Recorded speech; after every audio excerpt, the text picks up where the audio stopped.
सामान्य जनतेच्या न्याय हक्कासाठी लढणारे एकमेव व्यासपीठ शाहू राज्य मराठी न्यूज।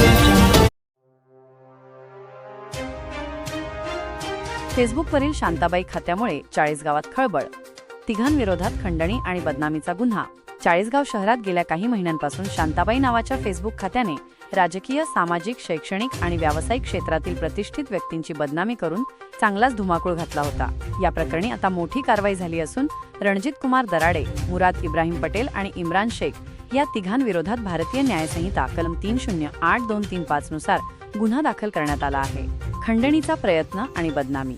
पोलिसांच्या माहितीनुसार शांताबाई अकाउंटवरून रणजित कुमार दराडे आणि पत्रकार मुराद पटेल यांनी संगनमत करून अनेक लोकांची जाणीवपूर्वक खोटी बदनामी केली।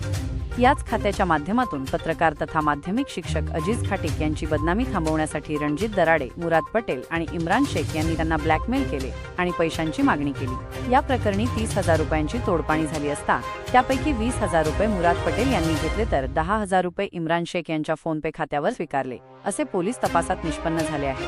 पोलिसांची कारवाई आणि अटकेचे सत्र।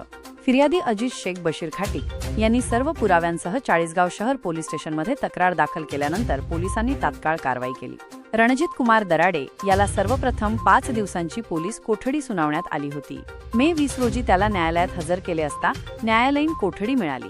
फरार असलेला मुराद इब्राहिम पटेल मे 21 रोजी पोलिसांसमोर हजर झाला। पोलिसांनी त्याच्याकडून खंडणीची 20,000 रुपयांची रक्कम हस्तगत केली आहे। त्याला अटक करून न्यायालयात हजर केले असता 3 दिवसांची पोलीस कोठडी सुनावण्यात आली होती। आज मे 23 रोजी मुराद पटेल याला न्यायालयात हजर केले असता त्याला 14 दिवसांची न्यायालयीन कोठडी मिळाली आहे। या गुन्ह्यातील तिसरा आरोपी इम्रान शेख अजूनही फरार असून त्याला अटक करण्याचे आव्हान पोलिसांसमोर आहे। पुढील तपास आणि संभाव्य गुन्हे। सदर गुन्ह्याचा तपास वरिष्ठ पोलीस निरीक्षक किरण कुमार कबाडी आणि पोलीस निरीक्षक राहुल पवार यांच्या मार्गदर्शनाखाली PSI संदीप घुले करत आहेत। या गुन्ह्यात आणखी काही जणांवर गुन्हे दाखल होण्याची शक्यता नाकारता येत नाही, अशी माहिती सूत्रांनी दिली आहे। या घटनेमुळे चाळीसगाव शहरात मोठी चर्चा सुरू आहे।